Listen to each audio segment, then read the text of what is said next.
Me llamó mucho la atención la invitación que llegó de esta fundación por ser de un tema tan singular, no el que trataremos en esta noche, sino el del día de mañana, que es a propósito de un texto que publiqué hace unos años sobre la vida y la muerte de un gran líder político colombiano, Luis Carlos Galán, y me llamó la atención de que en República Dominicana, en una fundación fundada y orientada por el presidente Leonel Fernández, existiese esa preocupación.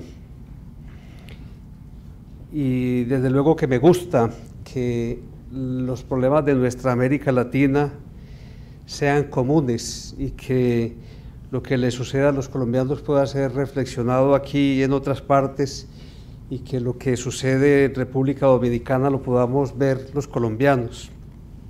Tengo el privilegio de estar por primera vez hoy en estas tierras, en esta isla del Santo Domingo, con ese bulevar maravilloso, con ese verde acogedor e intenso del Caribe, y me gusta ver la efervescencia de la democracia. Me gusta ver los autobuses llenos de afiches de los partidos, ver las pancartas de la política, porque ya sabemos que en algunas otras tierras nuestras esa posibilidad de la democracia se ha ido cerrando y se ha ido negando.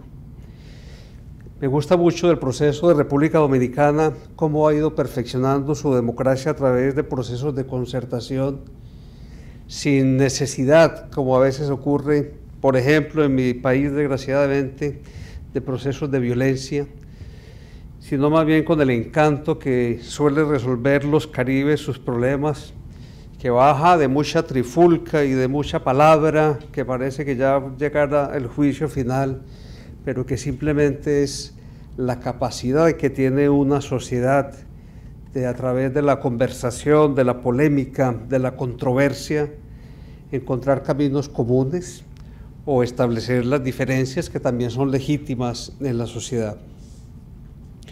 Muchas gracias pues por esta invitación y la posibilidad de la cercanía a un país que, como dijo don José ahorita, don José Andino, quiere mucho a Colombia. Yo le dije, es un amor muy correspondido, y va luego desde la bachata y el merengue, pero va también desde el gesto histórico del presidente Leonel Fernández de buscar ser amigable, componedor en esta América que anda en momentos complejos.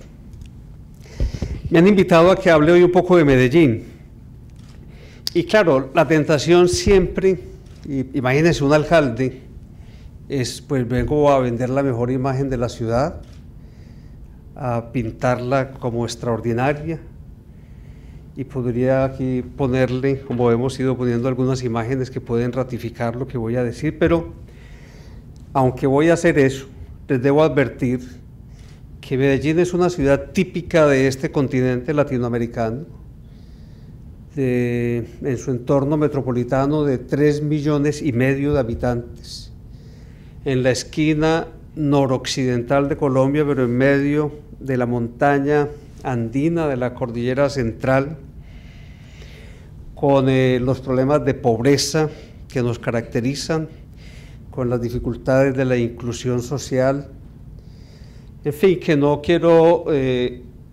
soslayar el tipo de ciudad que somos, y quizá cuando aterrizaba hoy sobre Santo Domingo, vi lo que son imágenes características de nuestras ciudades y lo que son al mismo tiempo los grandes desafíos que nosotros tenemos.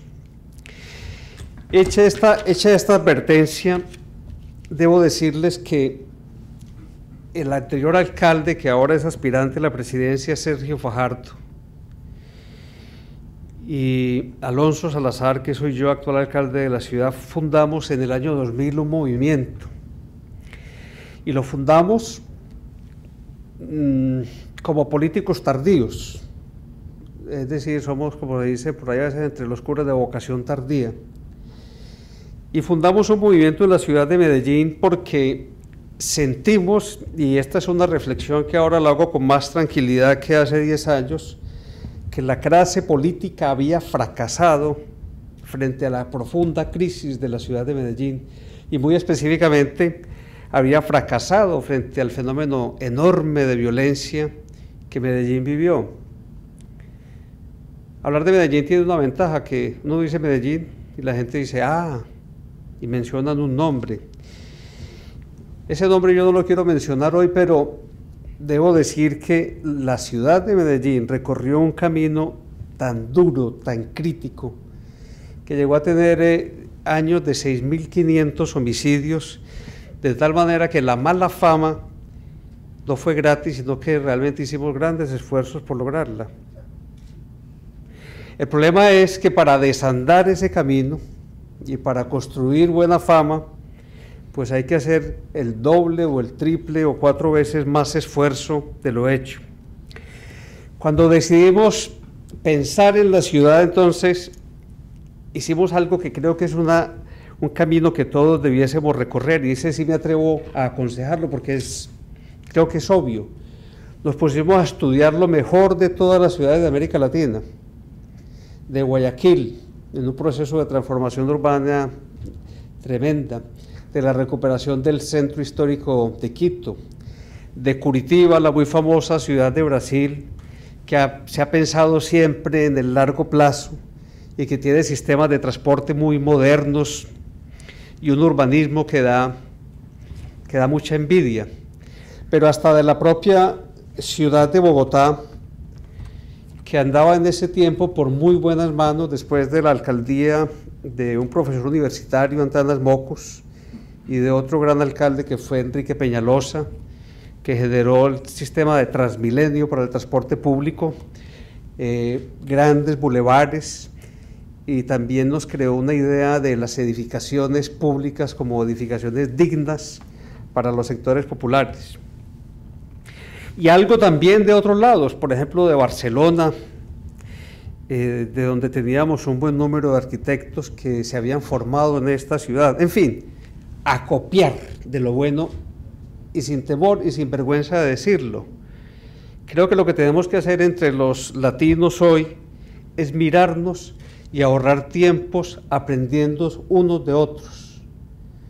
Y ese es un camino muy fructífero y es un camino que nosotros queremos fomentar, y yo a donde voy con mi libreta de apuntes y sigo copiando todo lo bueno que haya para que la ciudad, nuestras ciudades tengan una mejor ruta. ¿Sobre qué bases hicimos nosotros un movimiento político que es muy extraño? Colombia tiene problemas con los partidos, pero yo no voy a hablar de eso. Nosotros decidimos formar lo que llamamos un movimiento cívico con 4 o 5 principios fundamentales, sin mucha ideología, sin mucha cosa, sino relativamente práctico. Un movimiento que se preocupara por generar más equidad social. Estos países van creciendo, pero van botando mucha gente a la periferia, hay que traerlo siempre. Un proyecto en el que creemos que la participación de la ciudadanía es esencial a la democracia, y entre más calificada sea esa participación, tanto mejor. En que la autoridad del Estado, en el caso colombiano esto tiene toda la significación, en que la autoridad la ejerce el Estado, tiene que ejercerla, pero debe ejercerla con el pleno respeto por los derechos humanos. Y otro mandamiento muy sencillo, que los dineros públicos son dineros sagrados, y entonces predicar y cumplir un modelo de transparencia para la administración. Llegamos por elección popular, el anterior alcalde en el 2004, y empezamos todo este proceso de transformación, del cual pues ustedes han ido ahí viendo imágenes, y sobre el cual yo quiero plantearles unos 4 o 5 puntos para que podamos conversar. Yo creo que al final en las conversaciones se logra a veces la mejor sustancia de estas presentaciones. En primer lugar, quiero hacer una pequeña reflexión sobre el tema de la violencia, o en general de la inseguridad. Pues nosotros hoy estamos en una situación bastante más ventajosa que la de hace esos 20 o 21 años, con esa cifra tan dramática de homicidios, pero seguimos siendo una ciudad que tiene que llegar, ojalá, a los estándares del Caribe o de Chile o de Argentina. Estamos mejor que Venezuela, que Caracas, estamos mejor que varias de las ciudades centroamericanas o algunas de las mexicanas. Pero más allá de la cifra, el problema, creo yo, es que esta América Latina va a tener que empezar a reflexionar seriamente sobre el tema del narcotráfico, que anda en proceso de expansión y de afectación de muy diversos países. Y tiene que pensar cómo va a mantener gobernabilidad, democracia, participación social, con esa sombra del narcotráfico que no pareciera querer desaparecer, sino por el contrario que se va extendiendo y copando cada vez más territorios.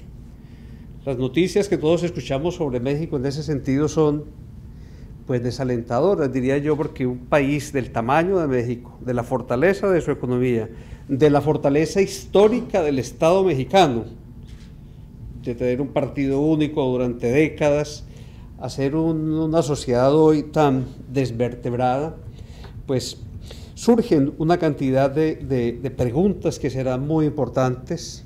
Ojalá que el presidente Leonel Fernández en algún momento nos convocara a reflexionar sobre mercados de drogas y democracia en América Latina, porque ese, desafortunadamente, al lado de la violencia, se está convirtiendo en el problema 1A de América Latina, cuando debiese ser el de la pobreza. Pero no es el de la pobreza el que está ocupando la agenda, sino el problema de la seguridad pública. Pero ahí va mi segunda reflexión. Vista en perspectiva la situación de Medellín, y lo digo de una manera muy genérica, creo que es un error frecuente entre nosotros el pensar la violencia como una consecuencia inmediata de la pobreza. Y en esa misma lógica es un error frecuente en América Latina pensar que se superarán los problemas de inseguridad y de violencia cuando se supere la pobreza. Lo escucha uno con demasiada frecuencia en las agendas de los bancos multilaterales como el BID, o en los discursos de las organizaciones no gubernamentales, o aún en los discursos de muchos funcionarios de la administración pública. Y mi convicción es que es un error dramático, en primer lugar, darle legitimidad a la violencia, sea ella la que sea, justificándole los factores de pobreza, y en segundo lugar, ponerla como prerequisito, la superación de la pobreza para superar la violencia. Creo simplemente que hay que trabajar al mismo tiempo en el proceso tanto de superación de la pobreza como de la superación de la violencia. Me gusta ejemplificarlo con cualquiera de esas imágenes que se ve ahí. Si en alguno de lo que nosotros llamamos barrios, donde no existía una infraestructura, ponemos una infraestructura hermosa y linda y no intervenimos de manera específica la violencia sigue a pesar de la infraestructura. Si no hay pavimento, ponga el pavimento, la violencia sigue sobre el pavimento.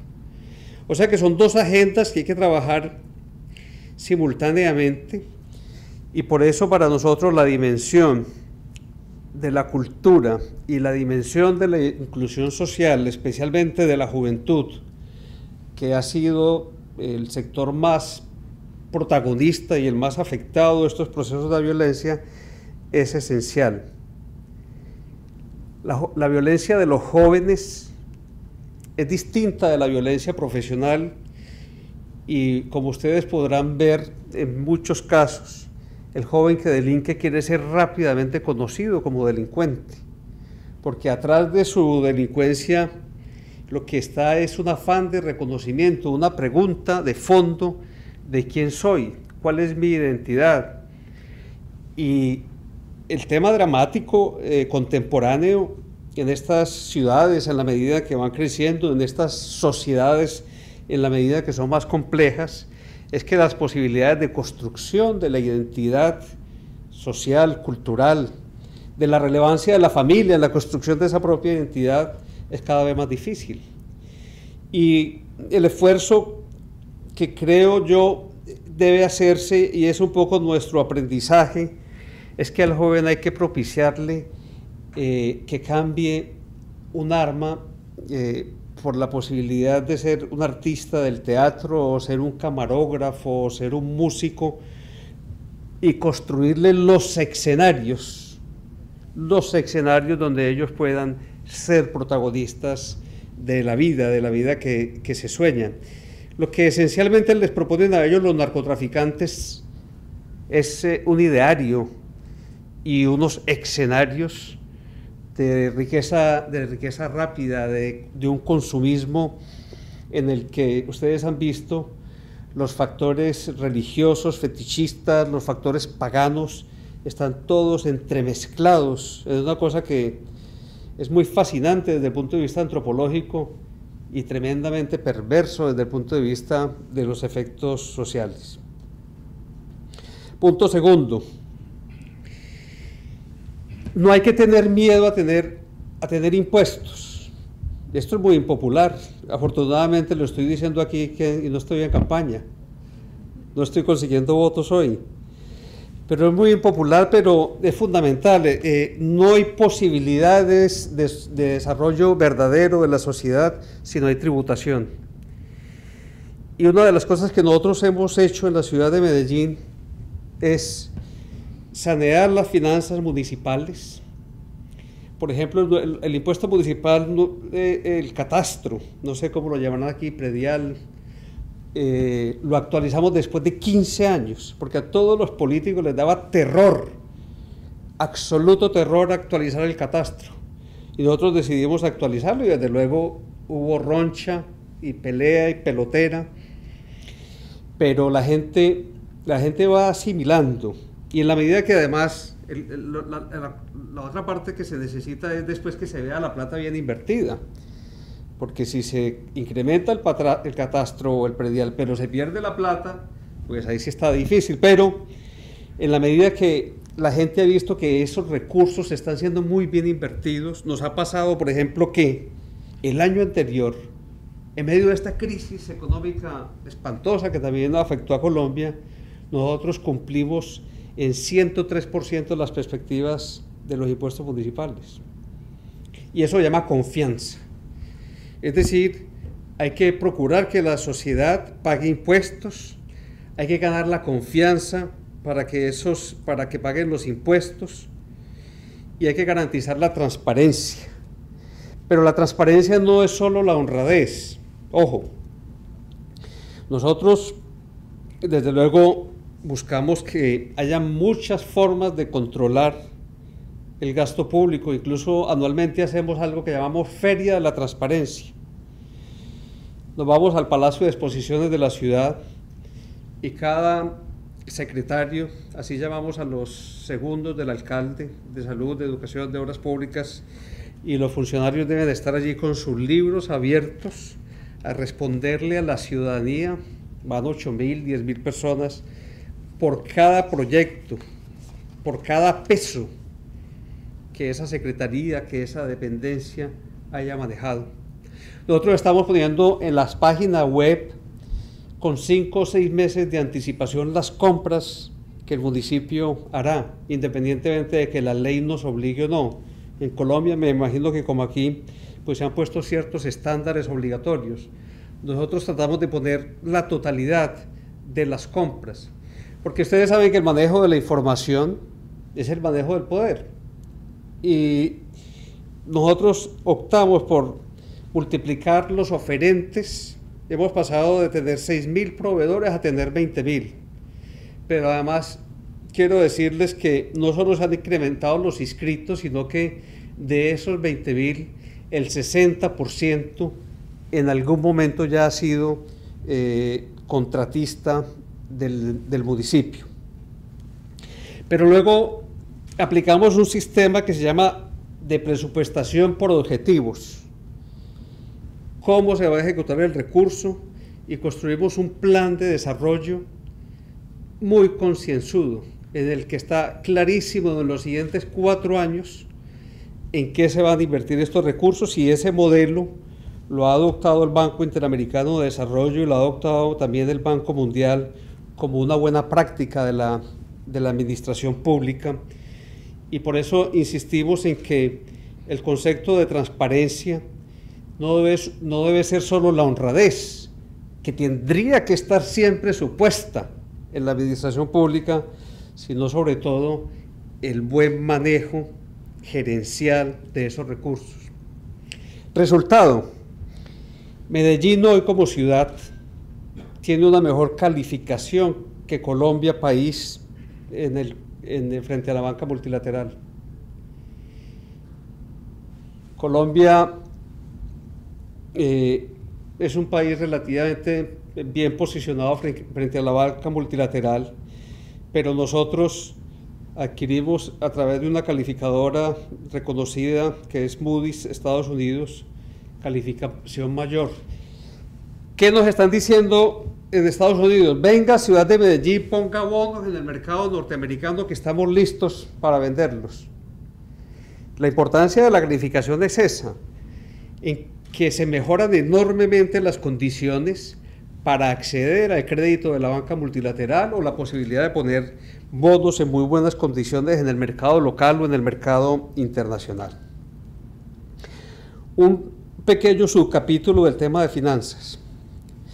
En la actualidad del presupuesto municipal, nosotros anualmente estamos dejando que las comunidades definan más o menos el destino de 60 millones de dólares. Lo llamamos presupuesto participativo. Y es un mecanismo mediante el cual las organizaciones sociales identifican prioridades básicas en sus territorios y definen en qué deben ser invertidos esos recursos. Alguna parte ejecutados por ellos mismos, pero eso tiene que ser siempre a condición de cumplimiento de ley. Otras veces, aunque ellos decidan su destino, puede ser ejecutado por otro tipo de entidad no comunitaria. Pero ha sido un proceso, primero, difícil, segundo, lleno de pugnas lógicas entre intereses locales, pero al final pensamos nosotros un esfuerzo y un aprendizaje muy importante en la ciudadanía, de pasar de pensar en la cuadra de cada uno a pensar en el barrio, a pensar en lo que llamamos comuna, ser capaces de englobar sus ambiciones en un sentido territorial un poco más amplio. Punto 3. Para nosotros, esta es una frase que me gustaría mucho saberla transmitir, y es: para nosotros la estética es un motor de cambio social. Por eso nos preocupamos que cada cosa que vamos a hacer sea bonita. Y como acostumbramos decir, si es para los más pobres, más bonita. La costumbre nuestra, de nuestra sociedad, era: si es para los pobres, pues ahí más o menos un muro gris y que tenga un techo y listo.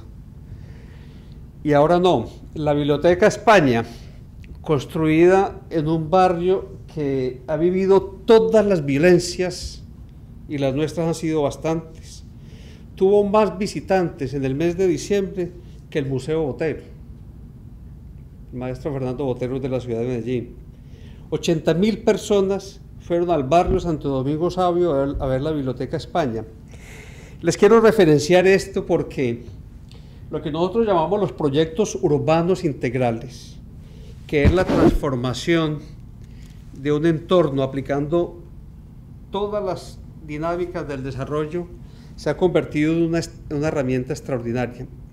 Ahí están viendo, en una zona muy violenta, el Boulevard de Andalucía, y en esta imagen la llegada del Metrocable a este barrio Santo Domingo. No sé, me imagino que por ahí en alguna parte estará la Biblioteca España.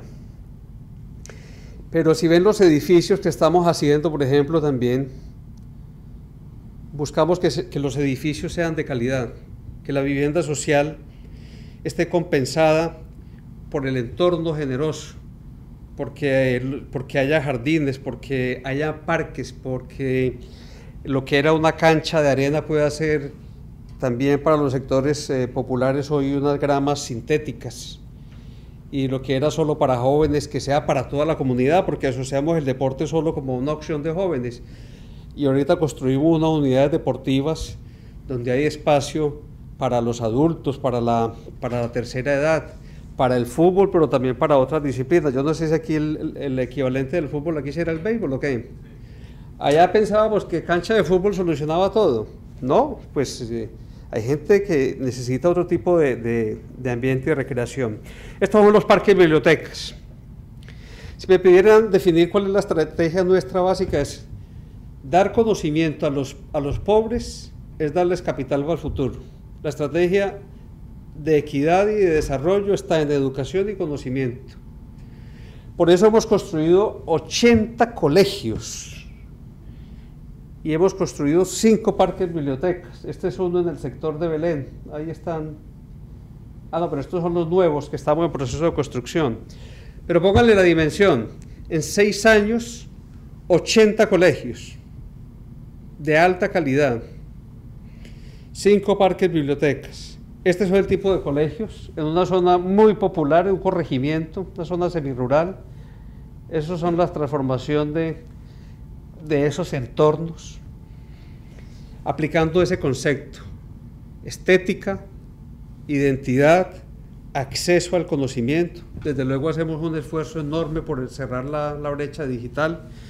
En esos parques bibliotecas, los chicos pueden llegar y pedir un computador portátil, como si estuvieran pidiendo un libro, y se sientan y se conectan a la red inalámbrica. Este es un parque interactivo en una zona que además estamos buscando transformarla como una zona de desarrollo tecnológico. Era una zona muy deprimida donde estaba el viejo depósito de basuras de la ciudad. Ese esfuerzo nuestro por la arquitectura ha hecho que el gobierno español nos haya designado como para este año, en el mes de octubre, como sede de la Bienal Iberoamericana de Arquitectura, con énfasis en urbanismo y arquitectura social. Yo creo que nosotros todos podemos inventarnos y pensar un urbanismo y una arquitectura para el desarrollo social, para que cuando de pronto se construya un colegio o una escuela o un sistema de transporte como son estos metrocables, este transporta 25.000 pasajeros al día, no solo la gente vea un servicio, sino que la gente vea un símbolo de identidad que le enaltezca el espíritu y que los ayude a un proceso de transformación. Hemos tenido una discusión entre calidad y cantidad. Desde luego, este tipo de intervenciones tienen unos costos. Y yo me sigo inclinando ya al final de los resultados.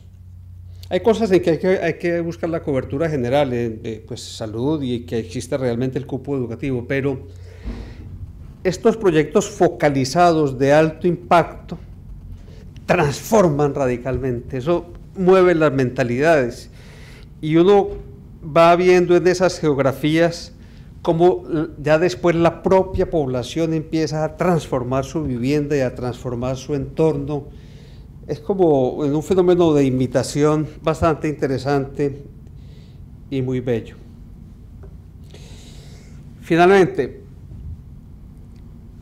desde luego se preguntarán, bueno, ¿y con qué se hace todo esto? Medellín es una ciudad excepcional en cuanto tiene todavía propiedad municipal el 100% de sus servicios públicos. Agua, energía, pues desde luego el alcantarillado, telecomunicaciones. Pero no solo es que los tenga, sino que son un negocio extraordinario del municipio. El 30% del presupuesto nuestro es ganancia de las empresas municipales. Y es una muestra viviente, desafortunadamente muy escasa en América Latina ya, de que eso de los servicios públicos es un muy buen negocio. En Colombia, parte del fracaso histórico es que la clase política arruinó las empresas de agua y las electrificadoras y las que recogían los residuos sólidos, las arruinaron. Los sindicatos se encargaron de arruinar la otra parte que quedaba y muchas ya quedaron liquidadas. Pues yo debo decirles que Medellín es excepcional en el sentido de que, y este es un reconocimiento que tengo que hacerle a los de antes, porque es una empresa de 50 años, desde 1955 firmaron los partidos políticos un compromiso diciendo estas empresas se manejan solo con criterio técnico y no político. Y casi todas las generaciones cumplieron ese mandato con algunas excepciones. Los alcaldes que nos precedieron, yo creo que entre otras cosas dieron razón a que llegáramos nosotros a la política también porque empezaron a desvirtuar esos viejos mandamientos del manejo técnico de las empresas públicas. Pues de los 7.000 millones de dólares que yo tengo de presupuesto para 4 años, un poco más de 1.500 millones de dólares los da la ganancia de las empresas públicas municipales, que hoy en día generan el 30% de la energía colombiana, le distribuyen más o menos al 35% de los domicilios colombianos, que hoy en día tiene la segunda empresa en banda ancha de Colombia. Eso no está fácil competir en el mercado, pues vamos con la convicción de que se puede tener patrimonio público también en factores competitivos. Por eso para nosotros el clúster de la energía es uno de los elementos estratégicos en el desarrollo de la ciudad de Medellín, pero le apostamos también al de textiles y confecciones, que es una historia muy fuerte en la ciudad de Medellín, al de construcción y a un clúster que es más bien nuevo, en el que necesitamos, voy a pedirlo de una vez, mucha cooperación de República Dominicana, que es el turismo.